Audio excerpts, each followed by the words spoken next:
He was stopped at the doors of the shelter he himself had founded, mistaken for a homeless man.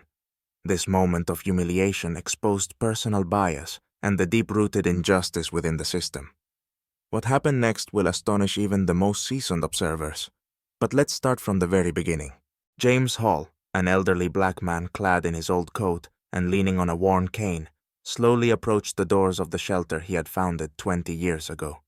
This place had become a beacon of hope for thousands in need, but today things were not as he remembered.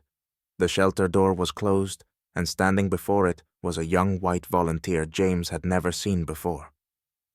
"Excuse me, sir," the volunteer said, blocking the entrance. "We're not accepting new people today. The shelter is full." James frowned, his eyes drifting to the plaque that still bore his name as the founder. He looked at the young man. His stubborn gaze and tense stance betrayed his uncertainty. "Young man," James said in a restrained tone, "I'm James Hall. I founded this shelter. I am not a new visitor." "I'm sorry, sir, but I have instructions," the volunteer interrupted. "We're required to check everyone entering. If you don't have any documentation, I can't let you in." At that moment, one of the senior volunteers, Julia, happened to walk by. She recognized James immediately and quickly approached them. "What's going on here?" she asked. "This man wants to come in, but he's not registered," the young volunteer explained, gesturing toward James. Julia gasped, realizing the serious mistake her colleague had made. "This is Mr. Hall, the founder of our shelter," she exclaimed, casting a disapproving glance at the volunteer. The young man paled, finally understanding who stood before him. "I'm so sorry. I didn't know," he stammered, stepping aside. James sighed, his gaze sweeping over the old building he had built with his own hands. A wave of bitterness rose within him. How could it be that he was no longer recognized in the place that had become his legacy? Julia, taking James by the arm, led him inside the shelter. Matt, the young volunteer, stayed by the door, feeling both foolish and awkward. Thoughts swirled in his mind. How could he fail to recognize the man who had founded this place?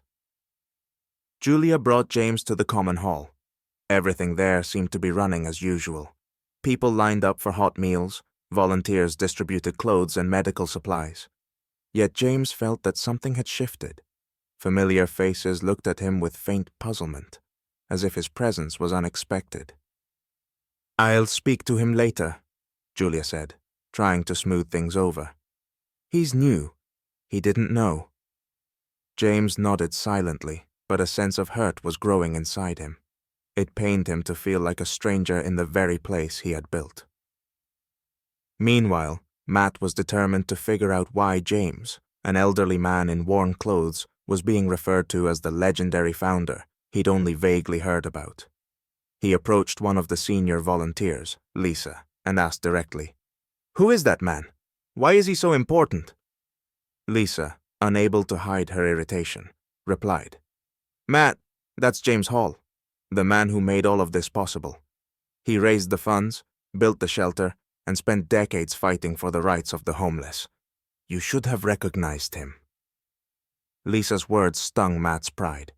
He realized his actions had just questioned his respect for the very people he claimed he wanted to help.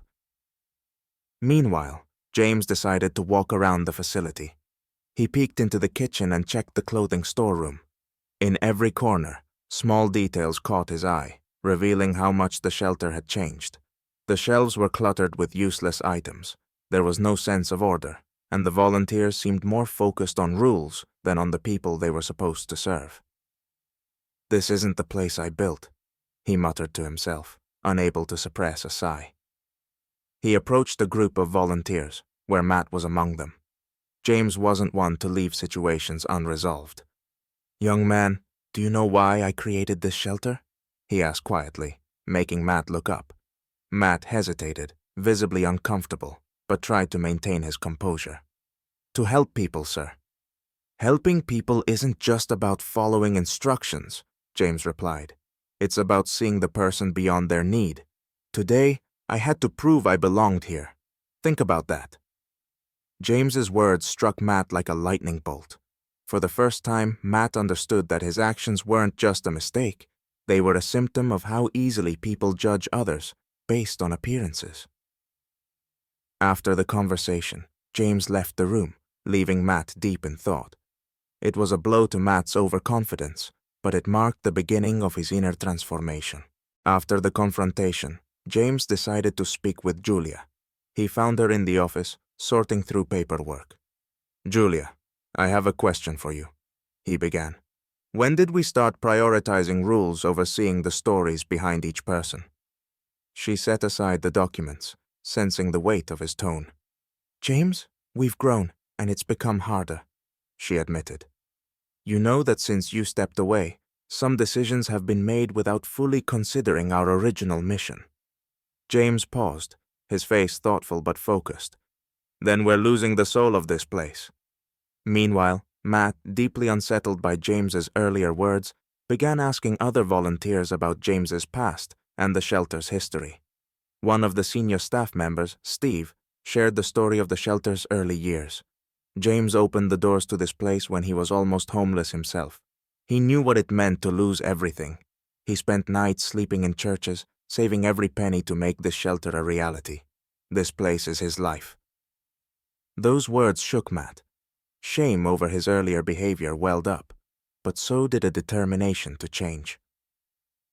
That evening, as the shelter quieted down, Matt sought out James. He found him in the dining hall, helping distribute leftover food.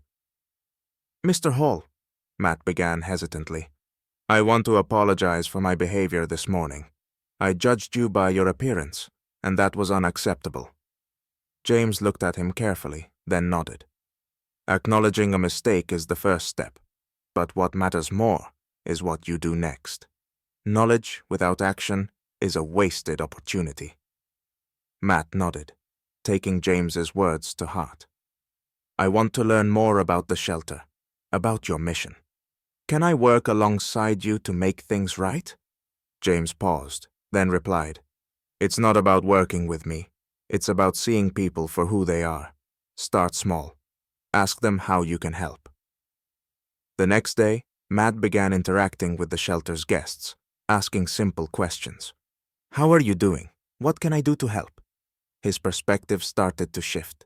He listened to their stories, which had once seemed distant and abstract to him. Among them, he met a veteran who had lost his home, a woman fleeing abuse, and a young man dreaming of returning to school. Each story deepened Matt's understanding and made him reflect on how easy it was to overlook others' pain. Meanwhile, James decided to hold a meeting for all the volunteers. Standing before them, he said, "We are not here to simply perform tasks. We are here to be human for those who need us. If any of us forgets that, we lose everything." His words, filled with both sorrow and hope, stirred a renewed sense of purpose in the team. Even Julia, watching how much Matt had changed, realized the shelter needed to return to its roots. The story was far from over. It was just beginning to unfold. After the shelter meeting, changes began to take root. Volunteers started engaging more with the guests, listening to their stories instead of simply following rules.